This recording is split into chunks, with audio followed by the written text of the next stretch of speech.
Namo Bhagavate Vasudevaya. I offer my humble obeisance unto the Supreme Personality of Godhead, Vasudeva. Narayanam Namaskrityam Naram Chaiva Narottamam Devim Saraswatim Vyasam Tato Jayam Mudiraye. Before reciting Srimad Bhagvatam, which is the very means of conquest, one should offer respectful obeisance unto the Supreme Personality of Godhead, Narayana, unto Narayan Rishi, the supermost human being, unto Mother Saraswati, the goddess of learning, and unto Srila Vyasadeva, the author of Srimad Bhagvatam. Nashtaprayeshu abhadreshu nityam bhagavata sevaya Bhagavati uttama shloke bhaktir bhavati naishtiki. By regular attendance in the classes on Srimad Bhagvatam and by rendering service unto the pure devotee, all that is troublesome to the heart is almost completely destroyed, and loving service unto the Personality of Godhead, who is praised with transcendental songs, is established as an irrevocable fact. Hare Krishna, dear Vaishnavas, thank you so much for joining.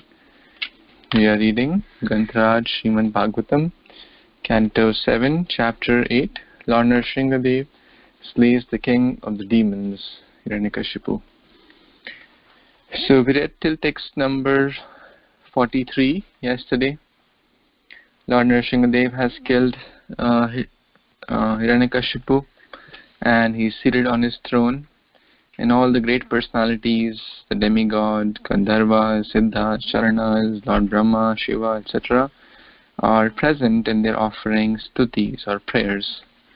So the first prayer was by Lord Brahma, then Lord Shiva, then Lord Indra, and let's see who is next.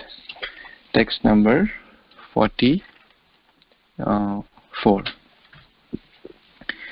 Shri Uva uchuhu Shraddhanino adhi bubhuje prasbham tanujair dattani tirtha samayepi api bhattilambu tasyo dharanakha vidirna vapadya achrat tasmai namo Nriharaye Akhila Dharma Goptre.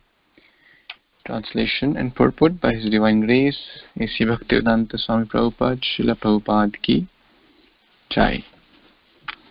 The inhabitants of Pitrloka prayed, let us offer our respectful obeisance unto Lord Narasimhadev, the maintainer of the religious principles of the universe.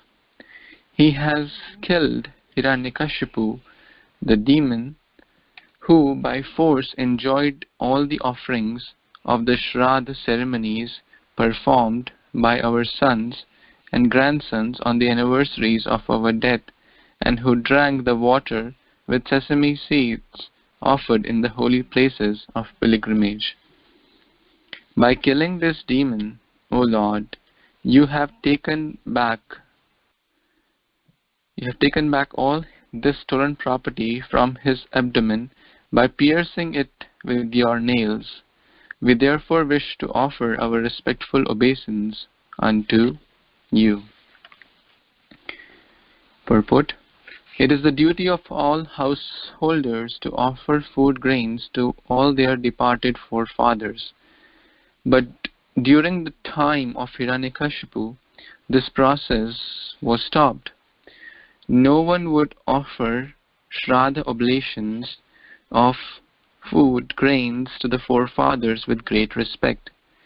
Thus, when there is a demoniac rule, everything concerning the Vedic principles is turned upside down. All the religious ceremonies of yajna are stopped. The resources meant to be spent for yajna are taken away by the demoniac government. Everything becomes chaotic, and consequently, the entire world becomes hell itself. When the demons are killed, by the presence of Narasimhadev, everyone feels comfortable irrespective of the planet upon which he lives.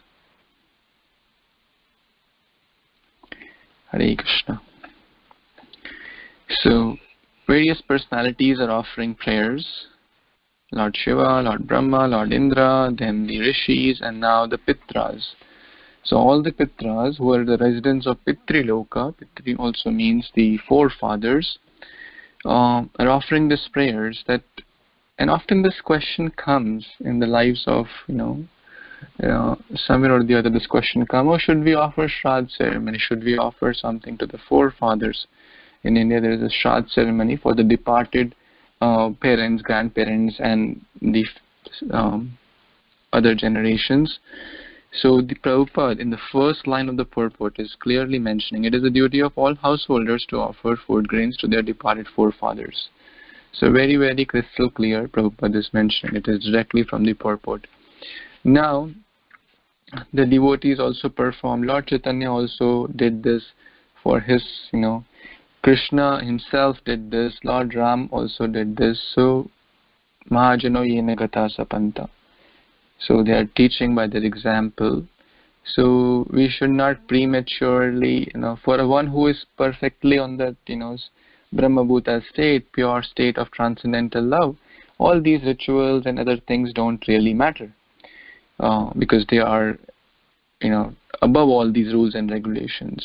But I'm not, and most of us are not at that level. I'm just speaking for myself. So we can offer this in a Vaishnava way by inviting devotees, Brahmanas, Vaishnavas to our home, doing some kirtan and offering bhoga to the deities, and then serving them nice prasadam and asking them to pray for our departed forefathers, fathers, grandfathers, great-grandfathers, etc., so that wherever they may be, in whichever form of life they may be, in whichever planet they may be, they can get the blessings of the Vaishnavas, and we can also do some charity on their behalf. We can offer any service, donate Bhagavatam, donate Bhagavad Gitas, distribute prasadam, or help in temple construction, help in organizing programs and giving charity to the Brahmanas, Vaishnavas, etc. All these are very nice and must be done. We read that. Yajna, Dan and Tapa must be done at all times. We were discussing that yesterday. Even if one is a great Pavanani Mahishinam, even great people are delivered by performing these Yajna, Dan and Tapa. So one must do. And ultimately, whatever is done in keeping Krishna as the center is all good. It is not just merely a ritual, it is spiritual. So during the rule of Hiranyakashipu, all these things were stopped, but now the Pitrloka, the residents are happy, saying that you have restored the system back to its normal routine. And it was Satya-yoga, so everyone was following Vedic Dharma, most of them, but Hiranyakashipu was grabbing all those oblations. Rather than transferring them to where it belongs, he wanted to be the bhokta, and he was taking all those whatever was offered to him only.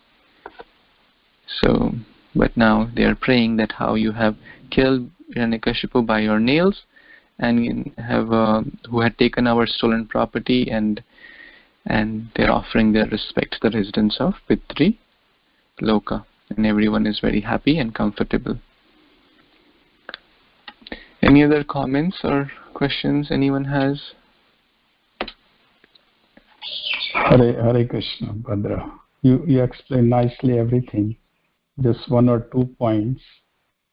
What Pitrus is saying that until today we have been fasting. And as you mentioned, the Hiranyakashipu was taking all the offering, water and sesame, and this rice balls are usually Sudhani means the offering of rice balls to the departed. So he was taking everything, stomach. So now you have torn apart his stomach, he said, with your nail. You've taken this offering from his stomach, whose fat was torn apart by your nails. And we are happy that now, and you have sowed us the rice balls and water when you torn him open. You sowed us. Interesting. So that's what is mentioning here, the point. Thank you. Thank you, Prabhu. Anything else before we move forward? Anyone?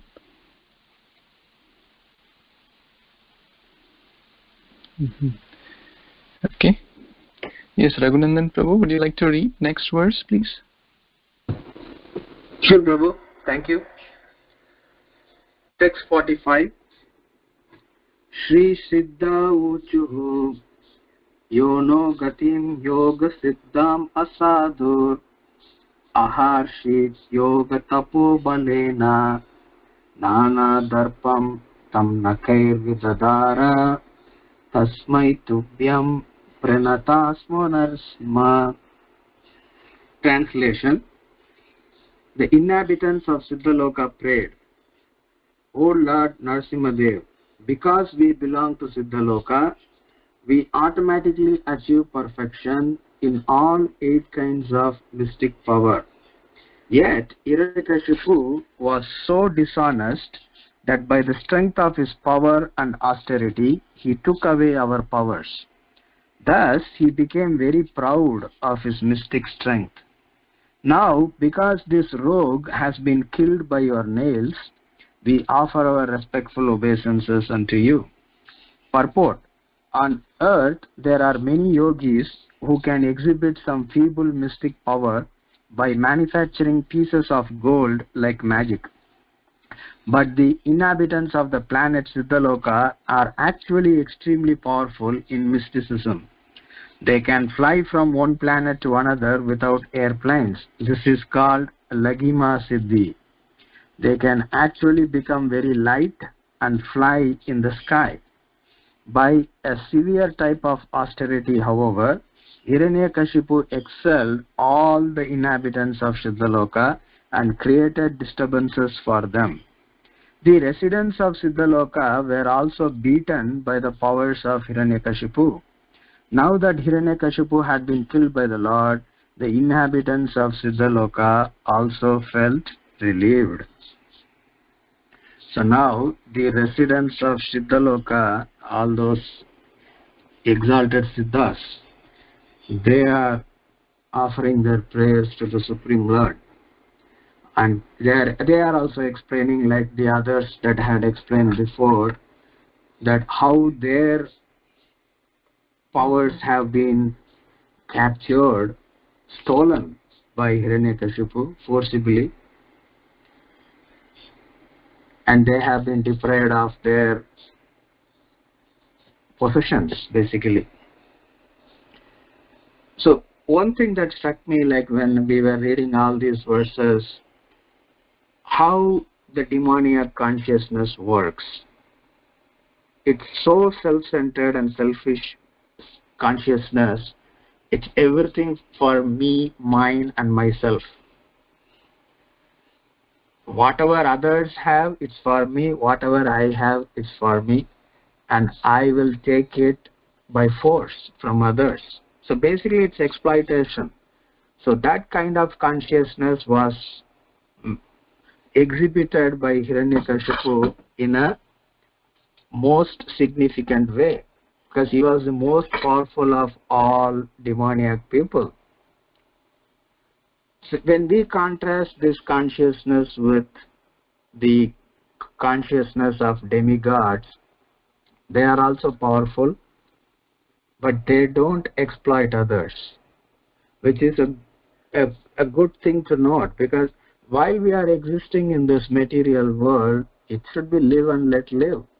But people with demoniac consciousness cannot do that. They just want to keep on maximizing their control, power, and exploit everything and everybody around them. So Hiranyakashipu's brother Hiranyaksha did the same thing. He made the earth planet to plunge into the Garbhodaka ocean by just plundering. Earth planet. And Hiranyakashipu was like terrorizing almost the entire universe with all these planetary systems and the residents, snatching everything that is due to them. So basically it causes so much disturbance for all the living beings in all the planetary systems and causes imbalance. So that's the kind of demoniac consciousness. And Hiranyakashipu is doing it like that, but if you look at our world around us, there are human beings, they are not as powerful as Hiranyakashipu is, but still within their limited spheres of power and control, how the material consciousness works. People just want to exploit other people around them, other things around them, Mother Earth. Nobody cares about how Earth planet is being abused and exploited.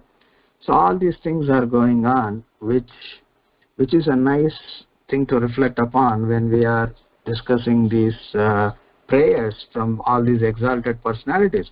And now they are praying to the Supreme Lord, say, you have put an end to that exploitation, and we are so grateful to you. Only the Supreme Lord, because he is so kind and compassionate, he maintains the balance in the material creation whenever there are demoniac principles that are taking root and disturbing the balance.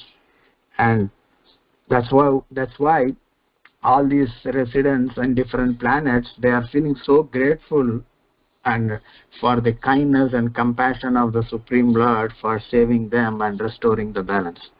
Thank you, Prabhu. Hare Krishna. Thank you so much, Prabhuji. So there are 8 forms of siddhis, which we have discussed a few times, but we'll just repeat for our purification. The residents of Sidhaloka have these siddhis, but Hiranyakashipu had taken away their powers. So Prabhupada is mentioning one of that's Laghima. And how we can try to remember Anu. First is Anima. Anu is atom. So to become smaller than the size of an atom is Anu or Anima. Then Mahima. We can remember from the word Maha. Maha means big, or Maha Balshali is very, very strong. So Mahi is to become extremely large, bigger than the biggest. Then Garima. Garima also we can remember from the word Giri. Giri means mountain. Mountains are very, very heavy. So Garima is to become heavier than the heaviest. And then the opposite is Laghima. Laghu is small. Laghu Bhagvat Tamrita, or Laghu is small, to becomes light, lighter than the lightest, and they can fly without airplanes because they're so light, like a particle of a small particle, let's say of cotton, small tiny particle. Does it need to fly? Does it need like aeroplanes to fly? We can fly on them because they're so smaller and so lighter than the lightest. We know that how when Krishna was taken away by Trinavrata, first he became lighter than the lightest, and because then he became heavier than the heaviest, exhibiting those Laghima and then Garima. And all the great yogis, like in Hanuman Chalisa it said, Ashta Siddhi Navnidhi, this word comes. All the great devotees, they naturally get this. They may not exhibit this because we know that these are not, they don't like to exhibit because often people get name, fame, proud because of this. But great souls like Narad Muni, Hanumanji, they have this. It's in their Chalisa also, their glorification. Then is Praptika, Prapti, Prapt Karna, to get anything at one's desire. Let's say if I have that Prapti Siddhi and I say, I want mango from Nagpur, the best Alfonso mango, it will come in my hand.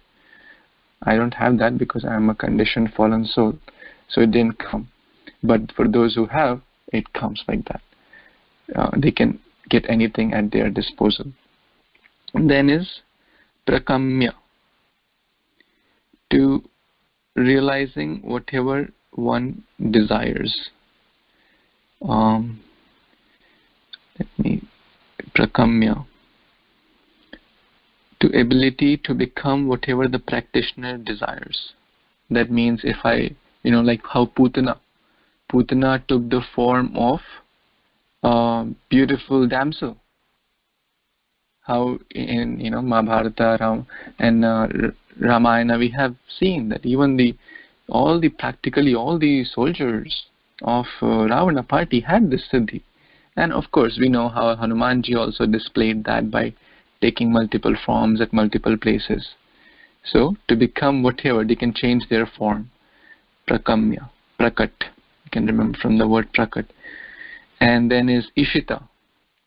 This we can remember from the word isha or ishvara, is to become Lord or become a small. We all are small controllers, but to become a little bigger controller, not the supreme Ishvara, not Param Ishvara, but to get control over some person or some universe. So then is Vashita. Vashita, to control someone's life and death. Also, this may seem too much for us, but we know the famous, like Narad Muni, Angira Muni, how the Chitraketu's sons was dead and said, okay, they brought back him and said, okay, tell what's going on. So they don't like to display all this, but sometimes they do show these things. These are the 8 forms of siddhis, and the Siddhalokas have. Imagine if someone displaying this in today's day and age. So much, it'll be like a superhero. But great souls, even if they may have these things, these special powers, they will not. Our goal is not to get crazy about getting these powers, but ultimately, what is the use? The goal of life is to attain Krishna Prem. If one can get that, rest all is secondary. Any other comments or questions?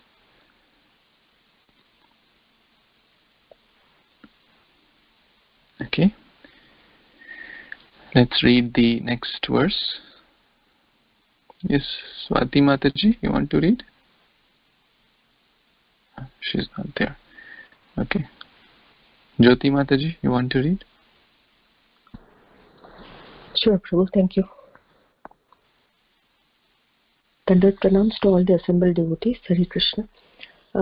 Text 46. Shri Vidyadhara Uchuhu Vidyam Pratak Dharana Yanuradham Nashedat Adno Balavirya Driptaha Sayena Sankhe Pashuvardhatastam Maya Narasimham Pranatas Smanityam. Translation and purport by His Divine Grace A.C. Bhaktivedanta Swami Srila Prabhupada Ki Jai. The inhabitants of Vidyadhara Loka prayed, our acquired power to appear and disappear in various ways according to varieties of meditation was banned by that foolish Hiranyakashipu because of his pride in his superior bodily strength and his ability to conquer others. Now, the Supreme Personality of Godhead has killed him just as if the demon were an animal. Unto that supreme pastime form of Lord Narasimhadev, we eternally offer our respectful obeisances. Back to you, Prabhuji. Thank you. Hare Krishna. Thank you. Thank you so much, Mataji. Just imagine the strength of Hiranyakashipu. These Vidyadharas or Siddhas or Charanas, these are not in the Bhumandala. They are above actually. They are in the higher planetary systems. And they are quite not quite, very, very powerful beings. Imagine having all the siddhis. And the word used in these verses is uchu. Uchu means plural. Siddha is uchu. Vidyadhara is uchu. They are hundreds and thousands and practically, millions of residents in that planet. Again, I don't know the exact count, but it is for sure that they are many, many. There's not just one Vidyadhara or one Siddha. So just think about the strength of Hiranyakashipu, who single-handedly overpowered the Siddhas, the demigods, the Vidyadharas, and later we'll see others as well, who single-handedly conquered everyone. Because ultimately all of these are sons of Brahma, and they are children of Brahma, and Hiranyakashipu had got benediction that anyone born of you, O Brahma, cannot defeat me. That means my strength would be greater than his strength put together. So Hiranyakashipu was so powerful. So power is not bad, but using power for the wrong cause is bad. And often power corrupts, and absolute power corrupts absolutely. So this is what is seen. Hiranyakashipu developed so much pride because of his strength, because of his abilities, because of his extraordinary powers, which the Siddhas, the Charanas, the Vidyadharas put together did not have that powers. Vidyadhara, Vidya means knowledge, Dhara means one who possesses. So one who possesses all these Vidyas to appear, disappear in various, by their meditation. Now their powers were missing because Hiranyakashipu had kind of stolen all their powers. So Hiranyakashipu, when he got all those powers, he became proud. He became puffed up. So it's a great lesson that we may get some power. And our power could be wealth, some name, fame, some skills. Oh, someone could cook very nicely. Someone could sing very nicely. Someone could dance very nicely, or different skills one may have. Someone could be a great organizer. Someone could be good in book distribution. All these are abilities, skills, by the mercy of the Lord. Hiranyakashipu forgot that. And he thought, no, it is just my skill. It is my greatness. I did that. I did so much tapasya. I am the rightful recipient of these skills.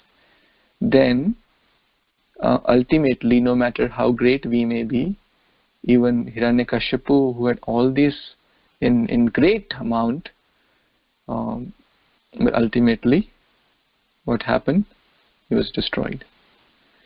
So one may have these skills and powers, but if one uses for the right purpose and always being humble, that I am just a puppet in the hands of my spiritual master, in the hands of the Supreme Lord, like how Srila Prabhupada said, Nachai, Nachai, Nachal se mate. Then one will remain humble. Otherwise, imagine what Prabhupada did. Extraordinary. No one had ever done such a Herculean task before. But Prabhupada never had a tinge of pride that, see, what I did, no one could do in the past. I made this whole world a devotee. I did this. No. Prabhupada said, it is all by the mercy of my spiritual master. Prabhupada would thank the people who would come to attend. Thank you, you are giving. My Gurudev has sent you so that I can be engaged in some service. I am so grateful to you. So always having that mood of humility, Trinadapi Sunichena, always being grateful for what we may have received, rather than complaining, rather than getting pride of what, always having this mood of Trinadapi Sunichena, to respect others, to not become proud, then only one can sincerely call out Krishna's name. Otherwise, this pride is very, very dangerous. This we can learn from this verse. Any other comments or questions anyone has?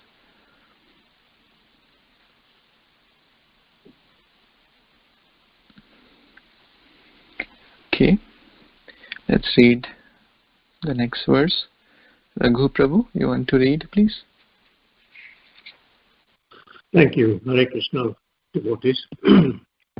Text 47.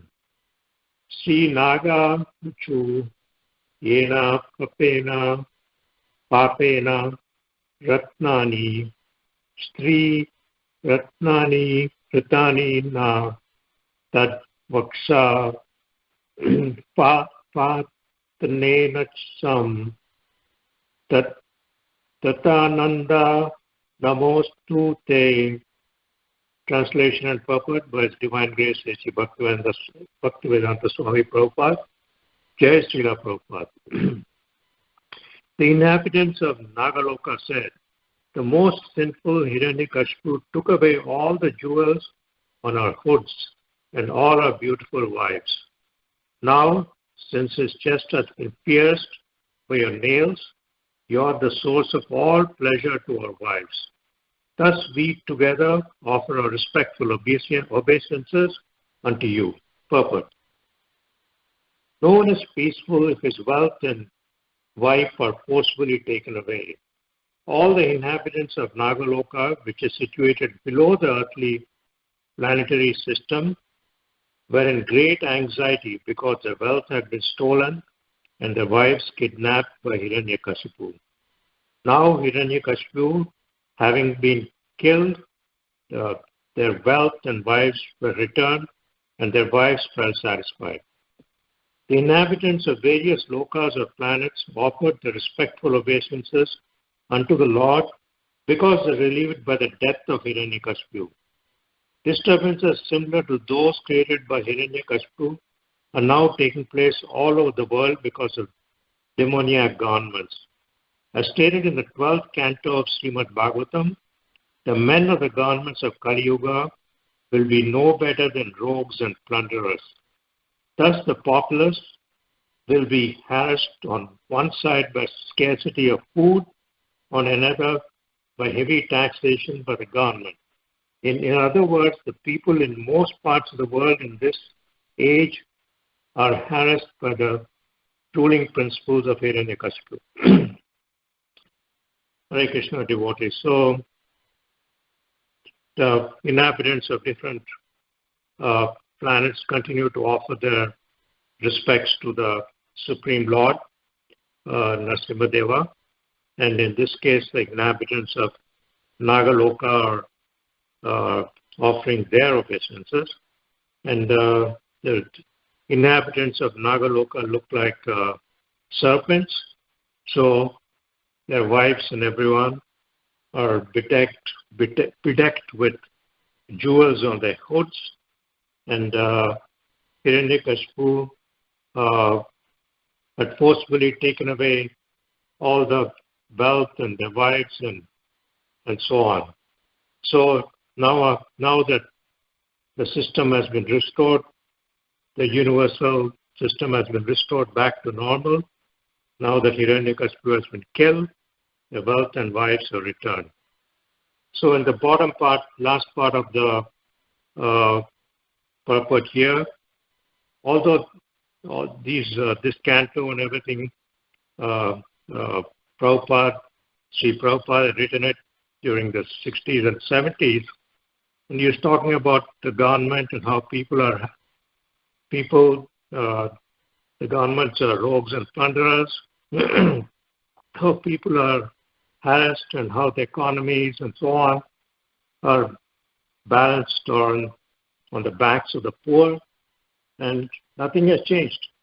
We have the same kind of thing going on in artificial food scarcity, heavy taxation, and different parts of the earth. People are harassed in a different way. So same activity is just going on and on. That's all, Prabhu. Thank you. Back to you.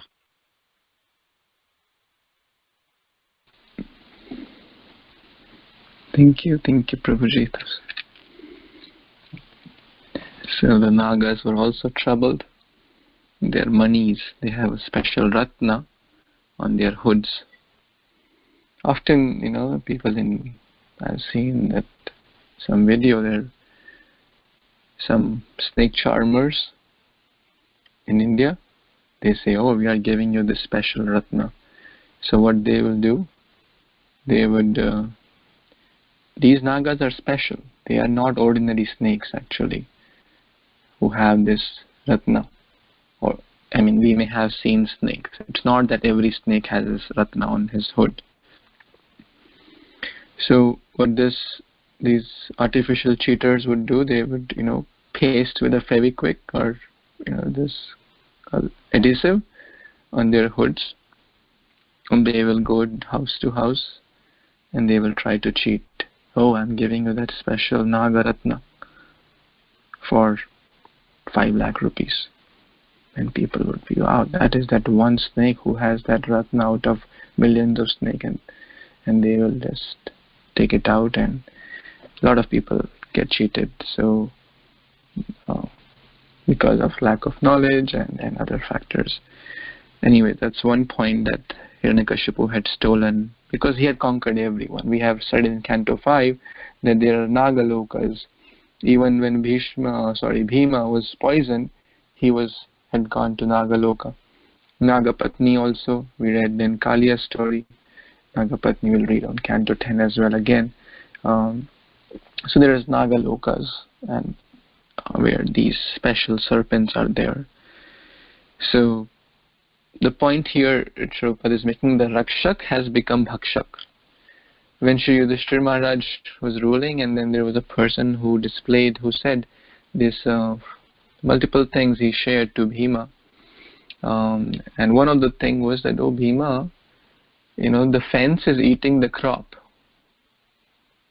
in a garden or in a grazing area. The fence, which the fence is supposed to protect the crop. So Bhima couldn't understand what fence is eating the crop. He gave multiple such episodes, like one water pot is able to fill 5 glasses, but when the 5 glasses the water is put back again in the water pot, the water jug or the pot is not full. It again seems so mysterious. And then one person came, he said, oh, he's cutting mountains with a thread. Cutting mountains with a thread? That's impossible. How can you cut mountains? They are so big. Like that, multiple symptoms, and Bhima was confused. Ultimately, he approached to the great Yudhishthira Maharaj and said, oh, this person is, saying all these things. Who is he? He said, actually, he is Kali. Kali Yuga has come. So, what does fence eating the crop? Fence eating the crop, the fence is supposed to protect, do raksha of the crop. But that same fence who is supposed to protect the crop is killing the crop, or is eating away, or in short, killing the crop. And recently we know, this is in news now, that how a policeman killed a person who was police is supposed to give protection. Again, not going in details why it happened, who it happened, we're not, but often when person feels scared in the company of police or sheriff in India or US, that what will do, they will, what wrong will happen to me. One doesn't feel protected, one feels scared. And of course the heavy taxes, such a significant portion of one's hard-earned money is just taken by the government, who is supposed to. Now, it's not that in the previous time the government was not doing taxes. The taxes had been there from, in the Vedic time also, in the previous yugas as well. But they were not Bhakshaks, Rakshak, they were true protectors. They would protect even, every citizen, every animal as their own child. As a father would protect their own child, the king would protect every citizen. And every citizen, like how one dog approached Lord Ram, I want justice, and Lord Ram gave him justice.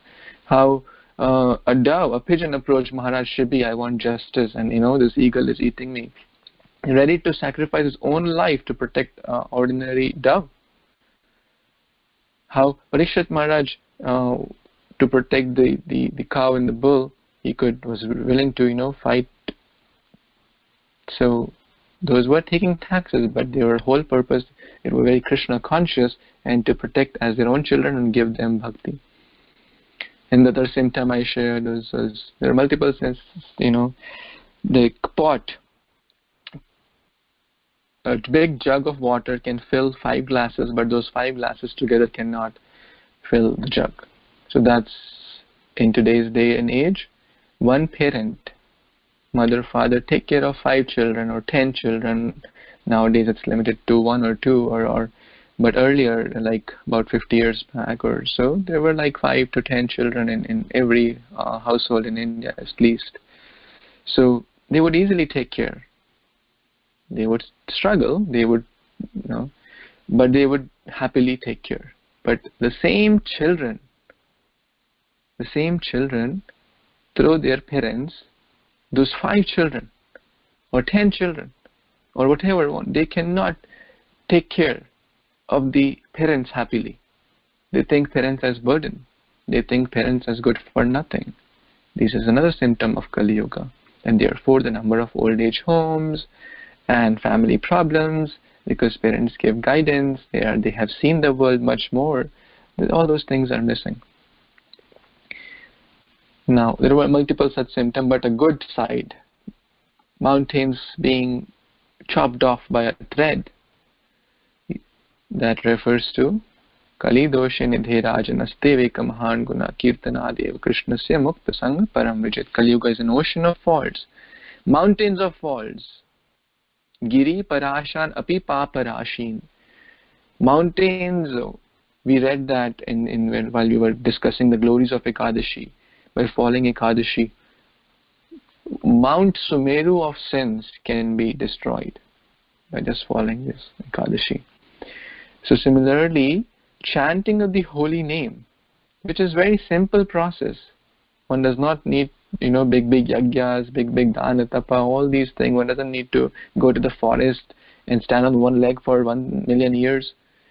Even one could, simple householder, 5-year or 50-year, male or female, rich or poor, everyone can chant the holy name. It's like compared to a thread with which we can cut the mountains of sins and go back to Godhead. So it's such a simple process, and that's a symptom of Kali Yuga again. So this came to my mind from this point. The Rakshak has become Bhakshak. The government who's supposed to protect is actually looting the very same people. Any other comments or questions anyone has?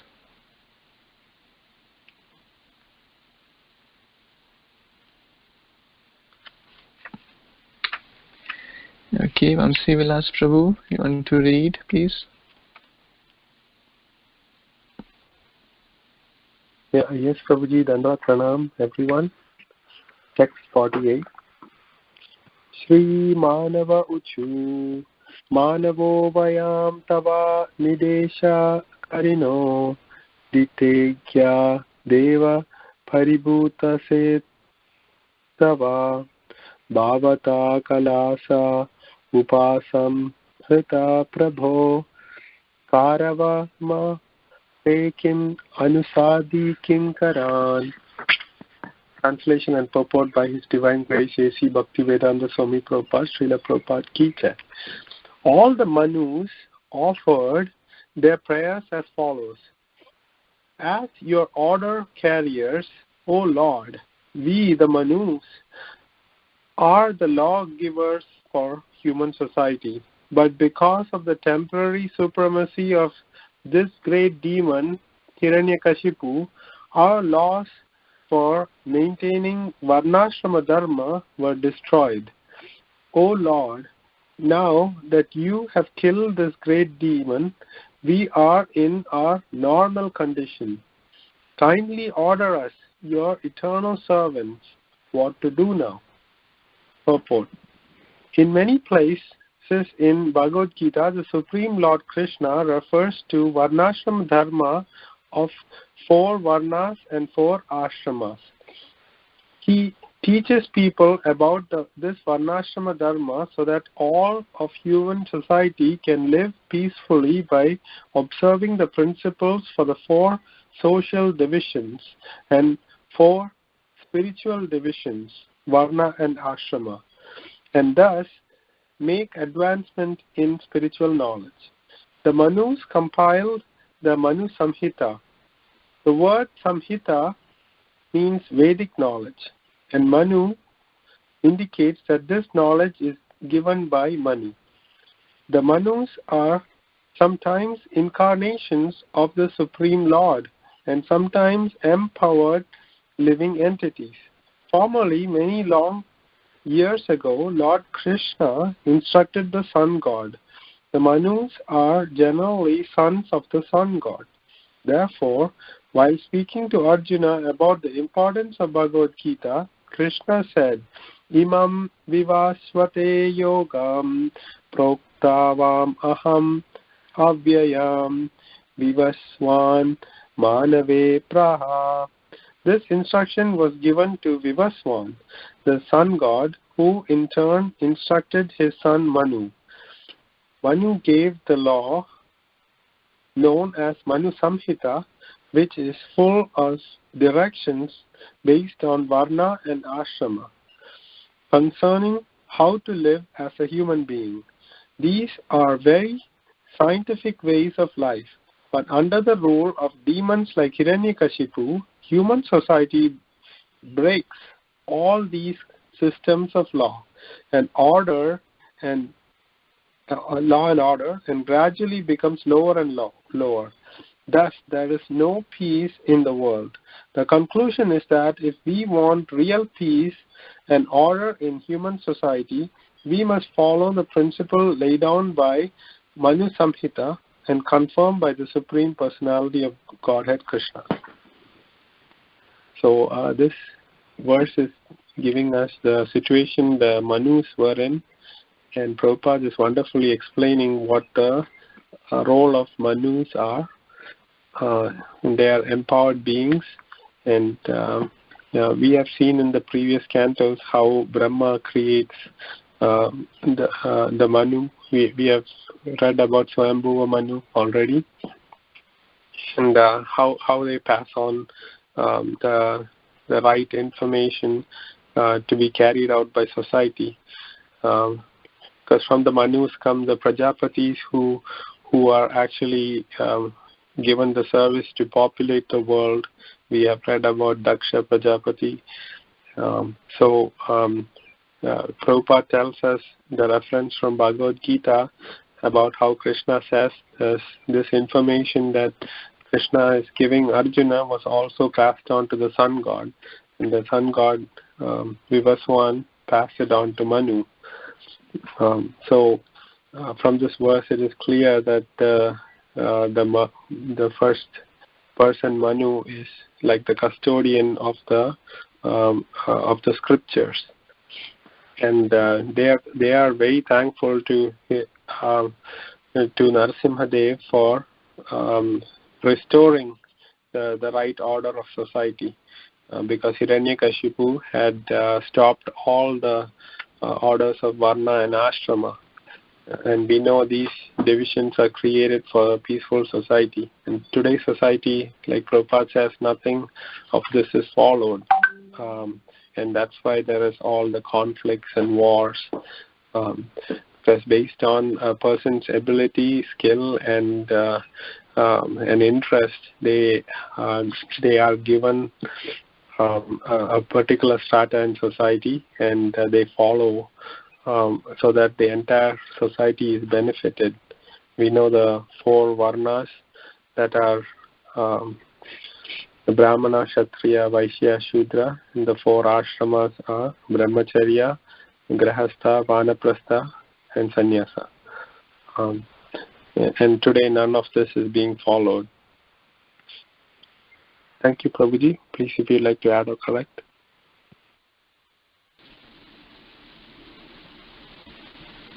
Thank you, Prabhuji. So in one kalpa of Brahma, that is a day is 14 manus, 14 manvantar. And one of the incarnations of the Lord is also called Manvantar Avatar.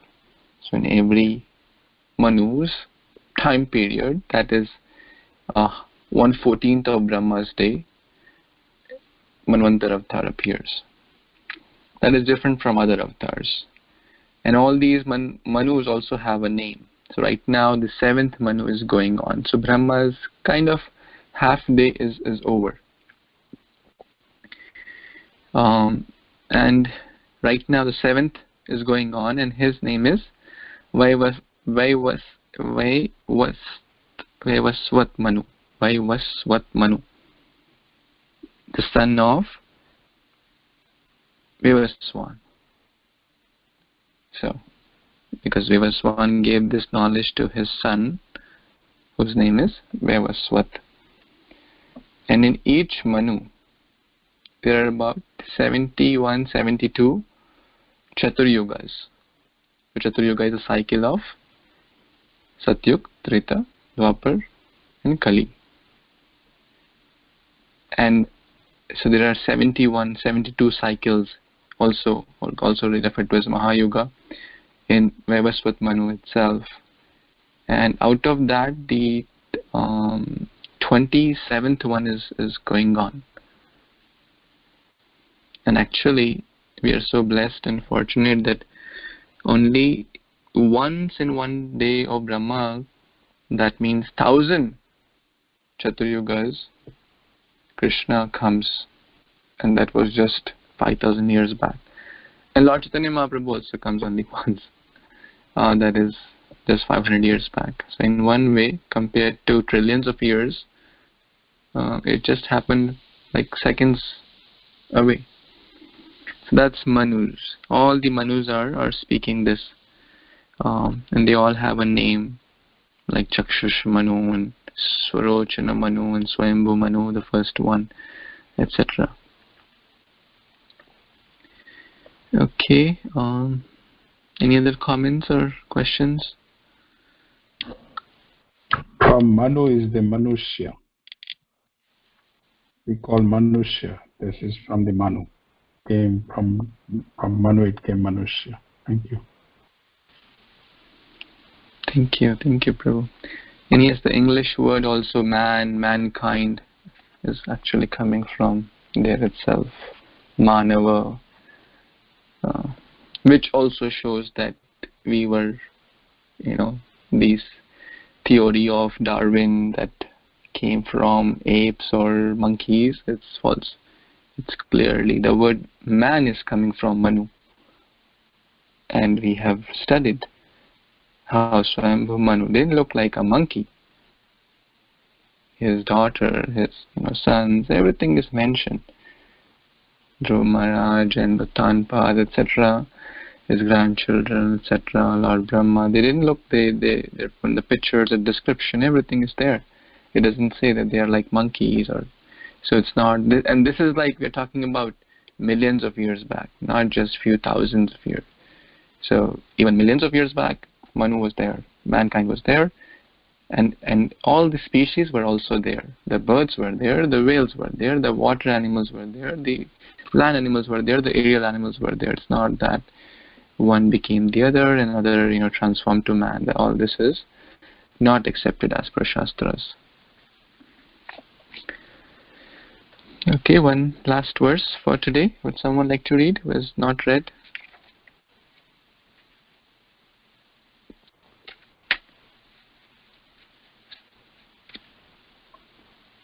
Anyone feeling inspired to read? Hare Krishna Prabhuji, I would like to read all verse to Srila Prabhupada. Dandavat Pranam. Text 49. Sri Prajapataya Uchu Prajesha Vayam Te Paresa Vishrusta Nayana Prajavai Srijamo Nishiddha Saesha Tvaya Vinna Vaksha Nushate Jagan Mangalam Satva Murte Vataraha. Translation by His Divine Grace A.C. Bhaktivedanta Swami Prabhupada, Prabhupada ki Jai. The Prajapatis offered their prayers as follows. O Supreme Lord, Lord of even Brahma and Shiva, we, the Prajapatis, were created by you to execute your orders, but we were forbidden by Hiranyakashipu to create any more good progeny. Now the demon is lying dead before us, his chest pierced by you. Let us therefore offer our respectful obeisances unto you, whose incarnation in this form of pure goodness is meant for the welfare of the entire universe. Back to you, Prabhuji.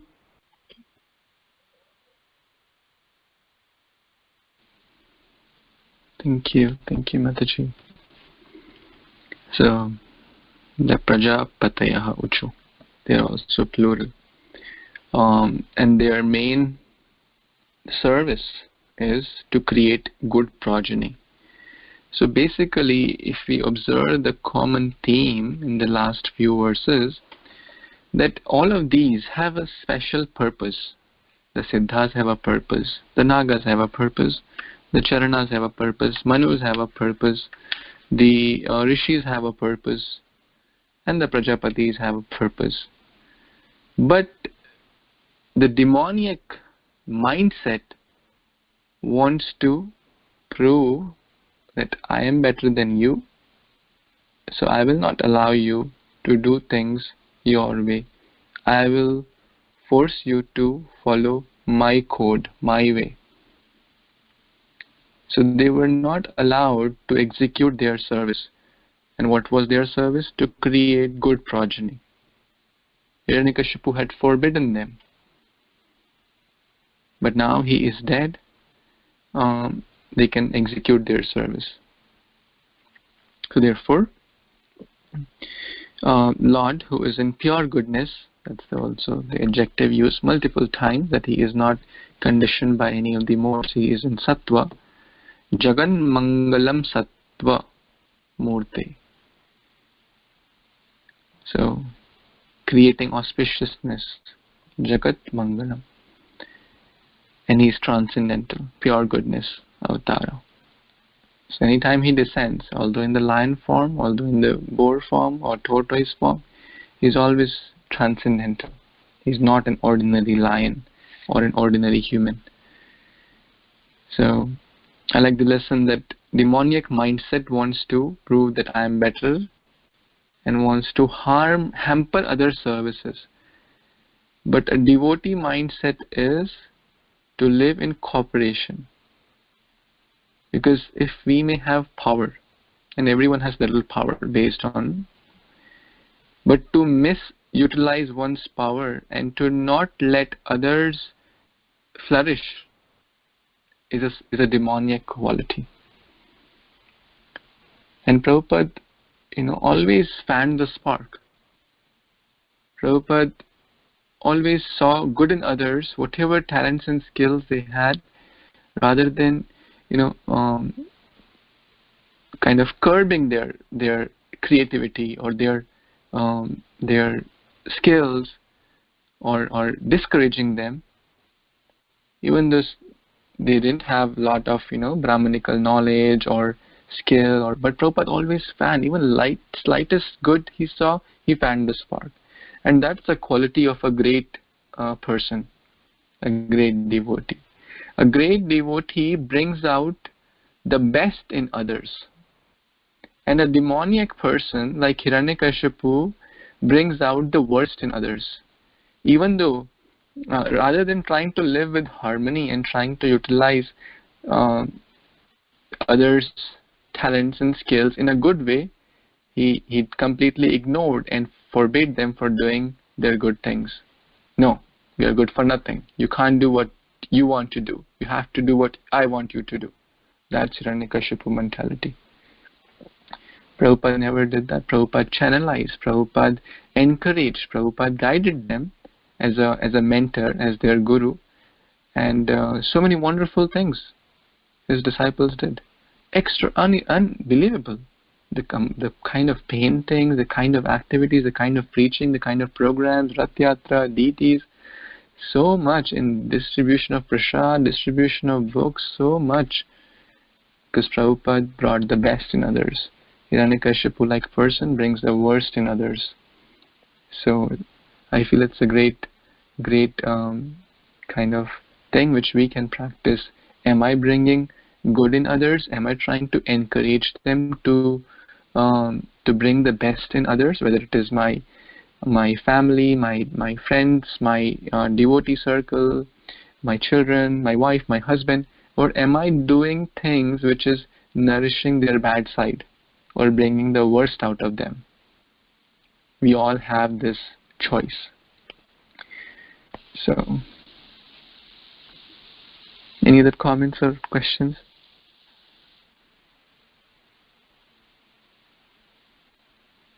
Actually, what Hiranyakashipu did is he stopped.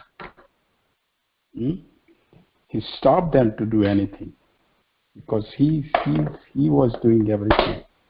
His demoniac followers were doing everything.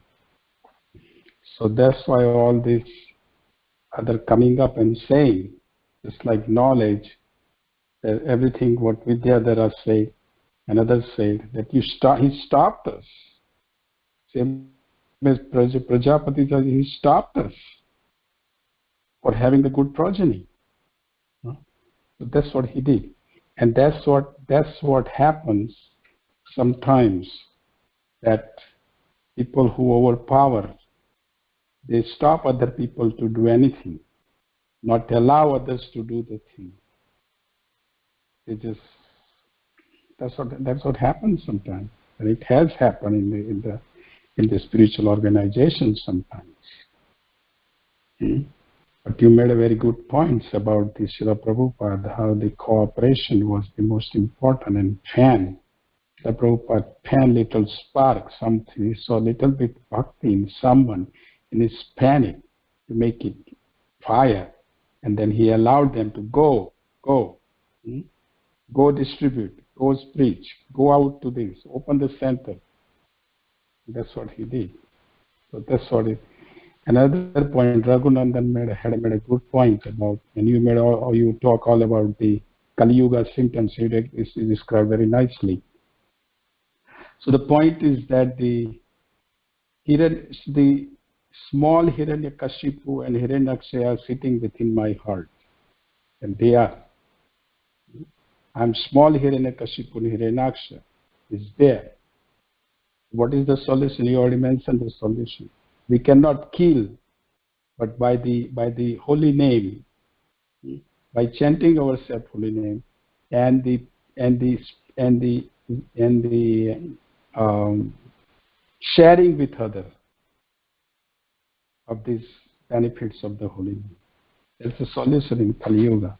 And this, as per spreading the knowledge, means distributing the books, all these things, which is to change the heart of the people. That's what this Kali Yuga, this Lord Chaitanya has brought, to change the heart of the people. That is possibility. Thank you, Prabhu. Thank you.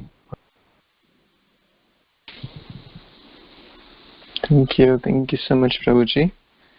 Okay, so we will stop here and continue tomorrow with the next verse. Shri Narasimhadev Bhagwan ki jai, Shri Prahlad Maharaj ki jai, Shri Prabhupada ki jai, Grantraj Srimad Bhagvatam ki jai, Samaveta Gaura Bhaktavinda ki jai. Thank you so much. Hare Krishna. Hare Krishna.